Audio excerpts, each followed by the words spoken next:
Sebelum kita melakukan konfigurasi lebih dalam pada router Mikrotik. Tahapan pertama yang harus kita lakukan adalah melakukan konfigurasi dasar pada router Mikrotik.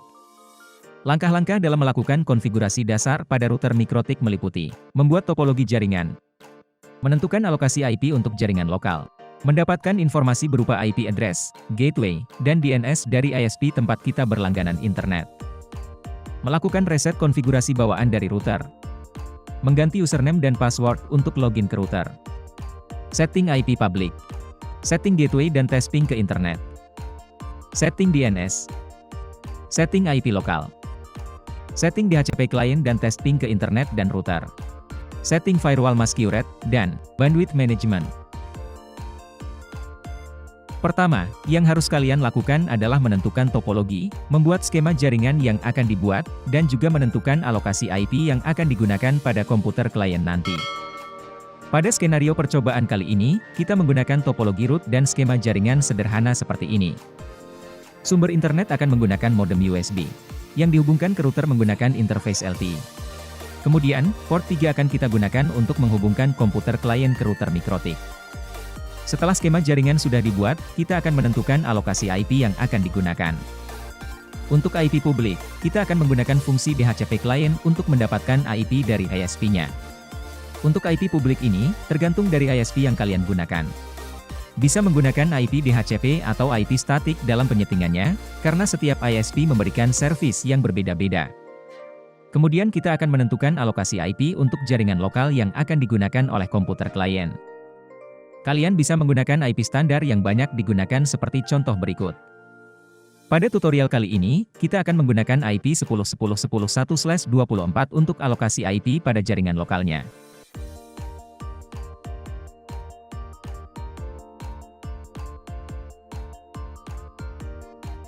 Langkah pertama dalam penyetingan router Mikrotik adalah, kita melakukan reset konfigurasi bawaan dari routernya.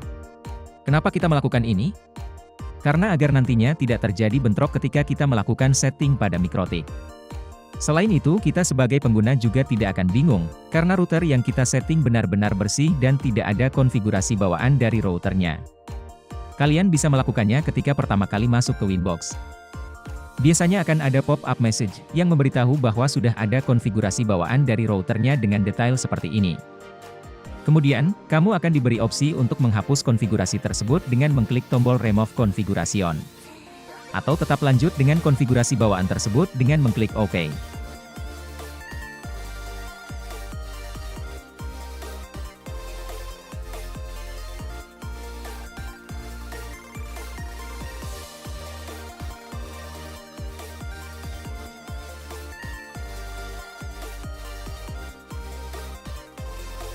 Langkah kedua adalah, mengganti username dan password router kamu. Secara default, username dan password untuk setiap router Mikrotik adalah, username admin dan passwordnya tidak ada alias kosong. Dan sudah banyak orang yang tahu tentang hal ini. Akan berbahaya jika kamu membiarkan user access default tersebut tanpa kamu mengubahnya. Karena nantinya router kamu bisa disetting oleh sembarang orang. Kamu bisa melakukan penggantian user access tersebut pada menu sistem lalu pilih user. Kemudian klik tombol plus untuk membuka window new user. Di sini kamu bisa memasukkan username baru, kemudian ganti pengaturan grup ke full agar kamu bisa mendapatkan akses penuh dalam menyeting router kamu. Kemudian masukkan password dan konfirmasi password di bawahnya, setelah itu klik tombol OK.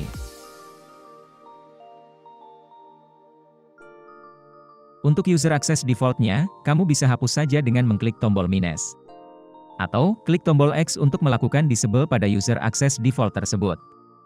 Setelah username baru sudah dibuat, kalian bisa mencoba login kembali ke Winbox menggunakan akses user baru yang sudah dibuat tadi.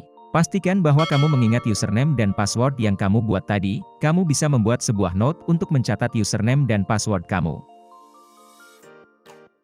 Kemudian, kalian juga harus mengganti nama router kamu. Caranya adalah dengan membuka menu sistem lalu pilih Identity. Kemudian masukkan nama baru untuk router kamu.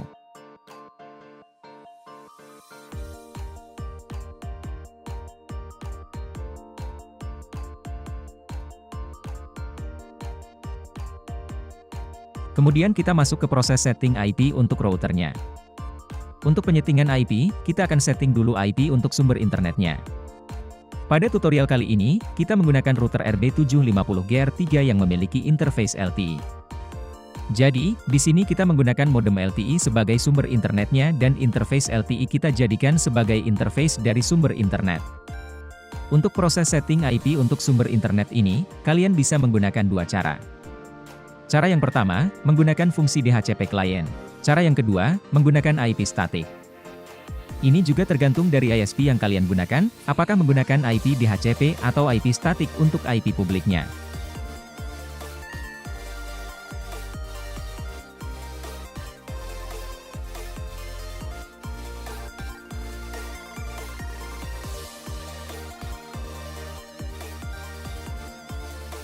Untuk penyetingan dengan IP DHCP, caranya adalah dengan membuka menu IP dan pilih DHCP client. Lalu klik tombol plus, dan pilih interface yang akan digunakan untuk sumber internet kalian. Perhatikan juga status dari IP DHCP yang telah kita setting tadi, pastikan bahwa statusnya sudah bound. Secara otomatis IP address sudah masuk ke settingan router. Buka menu IP lalu pilih address dan terlihat bahwa router sudah mendapatkan IP dengan interface LTE. Kemudian kita cek juga apakah router kita sudah terkoneksi ke gateway. Untuk mengecek gateway, buka menu IP lalu pilih routes. Terlihat bahwa status dari IP gateway sudah reachable, yang berarti router sudah terkoneksi ke gateway.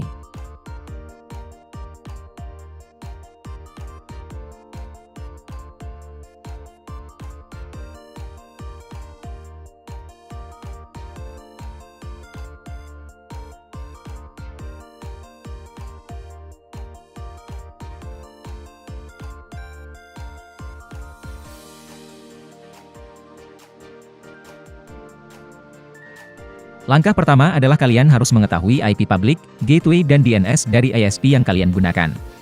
Informasi berupa IP, gateway dan DNS ini hanya bisa kalian dapatkan dari ISP kalian, jadi kalian tidak bisa mengarang-arang IP untuk kalian masukkan pada settingan router kalian. Jika sudah mengetahui informasi IP dan gateway dari ISP, kalian bisa membuka menu IP lalu pilih address. Kemudian klik tombol plus, lalu masukkan IP public dari ISP kalian.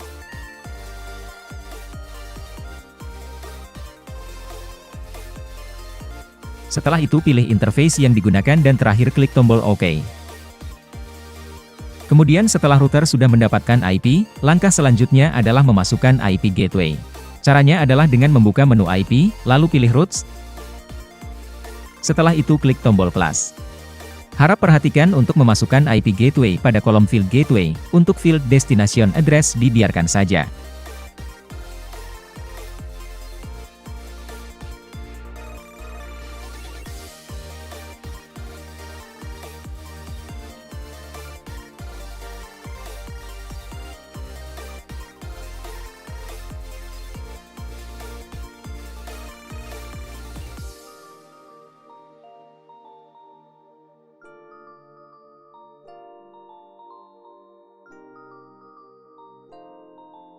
Router sudah mendapatkan IP, sudah terhubung ke gateway-nya dan sudah bisa melakukan ping ke internet yang artinya adalah router sudah terhubung ke internet. Tapi apakah router sudah bisa digunakan untuk berselancar di internet dengan membuka situs seperti Google atau Facebook? Jawabannya adalah belum. Router memang sudah terhubung ke internet, tapi belum bisa digunakan untuk membuka situs di internet. Cara agar router bisa membuka situs di internet adalah dengan melakukan penyetingan DNS atau domain name server. Cara untuk menyeting DNS pada router adalah dengan membuka menu IP dan pilih DNS. Kemudian kalian tinggal memasukkan IP DNS pada router. Kalian bisa menggunakan DNS Google seperti 8888 atau 8844. Kalian bisa juga menambahkan DNS dari ISP untuk digunakan pada router kalian. Jangan lupa untuk menceklis allow remote request agar komputer klien bisa menggunakan DNS router untuk berselancar di internet nanti. Jika allow remote request ini tidak kalian checklist, maka klien nantinya tidak akan bisa membuka domain web seperti Google atau Facebook, karena tidak bisa menggunakan DNS dari router kalian.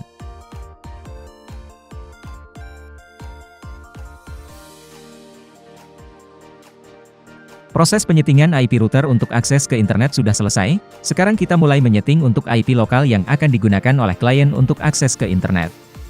Untuk IP lokal ini kalian bisa bebas mendesain IP kalian masing-masing. Pada tutorial kali ini kita menggunakan IP 10.10.10.1/24. Caranya sama seperti kita mengkonfigurasi IP statik, yaitu dengan membuka menu IP lalu pilih address. Kemudian klik tombol plus.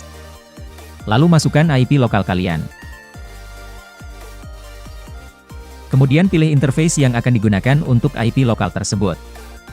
Untuk IP lokal 10.10.11/24 kita akan menggunakan port 3, jadi pada pilihan interface pilih interface 3. Selanjutnya, kita akan melakukan setting pada DHCP server client.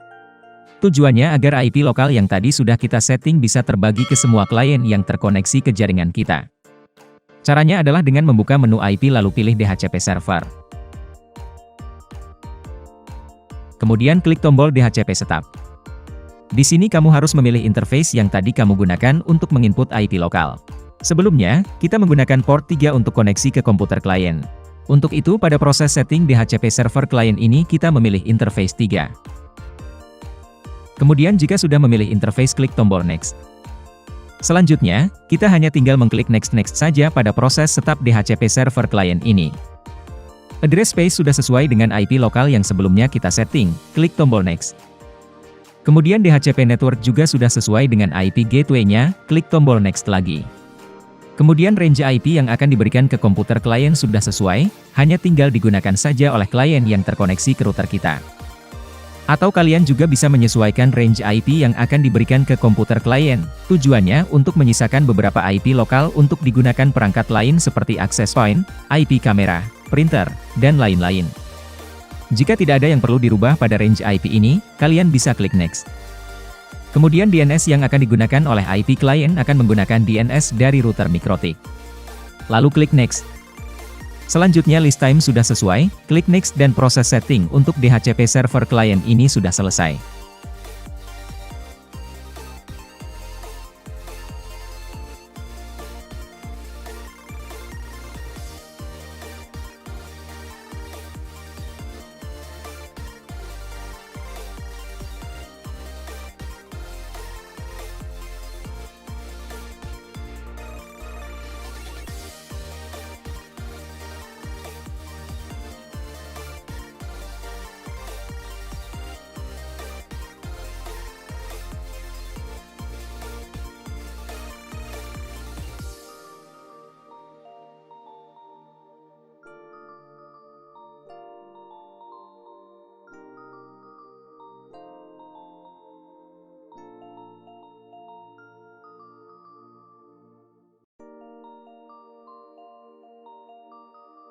Selanjutnya kita masuk ke proses setting firewall. Ini dilakukan agar komputer klien bisa terhubung ke internet.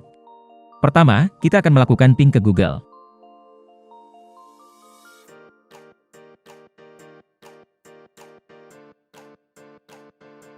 Terlihat bahwa komputer klien belum bisa digunakan untuk browsing di internet.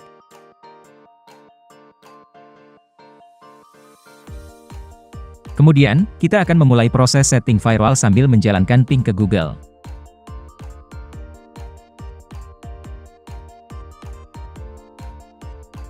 Caranya adalah dengan membuka menu IP lalu pilih firewall. Kemudian klik tab NAT.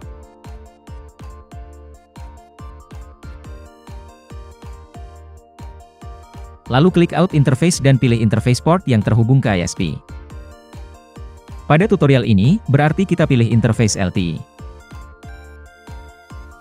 Kemudian, pindah ke tab Action dan klik pada Field Action dan pilih Mask QRAT.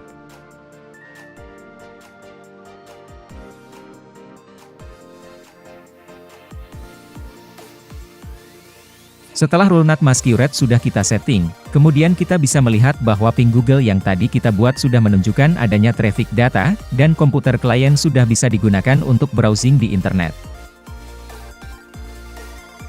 Langkah terakhir pada proses penyetingan router Mikrotik adalah melakukan bandwidth management, tujuannya agar semua klien yang terhubung ke router kita mendapatkan jatah bandwidth yang sama dan tidak ada bentrok sehingga meminimalisir overload. Caranya adalah dengan menggunakan fitur queue pada Mikrotik. Di sini kita menggunakan Simple Queue untuk bandwidth manajemennya. Buka menu queue, kemudian pada tab Simple Queue selanjutnya klik tombol plus untuk membuat rule Simple Queue baru. Lalu pada field target kalian bisa memasukkan IP address atau port interface yang terhubung ke klien. Kemudian pada window Simple Queue kalian bisa memberi nama pada rule queue yang akan kalian buat.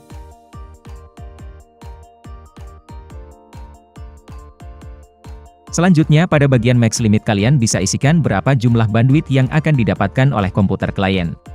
Pada tutorial kali ini kita memberikan bandwidth sebesar 5 megabit untuk klien. Sehingga semua klien yang terhubung melalui interface yang dipilih, masing-masing komputer klien akan mendapatkan kecepatan upload, download, up to 5 Mbps.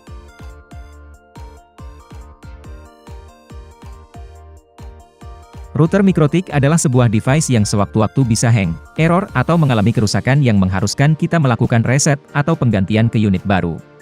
Untuk menjaga semua konfigurasi yang sudah kita buat pada router tersebut, ada baiknya kita melakukan backup data secara berkala setiap kali kita melakukan perubahan settingan pada router. Lakukan backup sebelum dan sesudah kita melakukan perubahan pada konfigurasi router kita. Cara ini bisa kalian lakukan dengan membuka menu Files. Kemudian klik tombol backup. Masukkan nama file backup.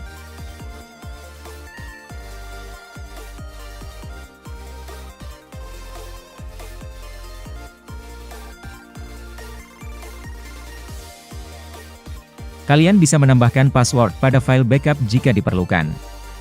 Jangan lupa untuk memindahkan atau mendownload file backup kalian, karena file backup tersebut pada dasarnya tersimpan pada memori penyimpanan router mikrotik.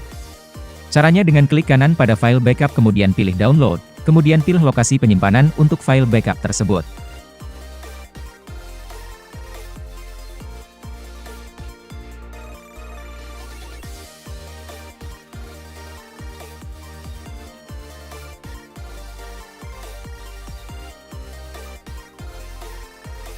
Demikianlah tata cara untuk melakukan konfigurasi dasar pada router mikrotik. Cukup mudah bukan? Karena kalian hanya perlu memahami garis besar step by step-nya saja. Untuk detail konfigurasinya bisa kalian pahami lagi dengan praktek langsung. Pada tutorial kali ini kita hanya membahas konfigurasi dasarnya saja. Untuk security atau keamanan pada router mikrotik, akan kita bahas juga pada tutorial selanjutnya. Jadi, pastikan kalian juga memahami security dasarnya juga, agar router kalian aman dan setidaknya hanya bisa diakses oleh kalian saja. Sekian untuk tutorial kali ini, jangan lupa untuk like, komen dan subscribe agar kalian bisa mendapatkan update video terbaru dari channel ini. Semoga ilmu yang kalian dapat dari tutorial ini bisa bermanfaat untuk kalian semua. Sampai jumpa dan kita akan bertemu lagi pada video tutorial selanjutnya. Terima kasih.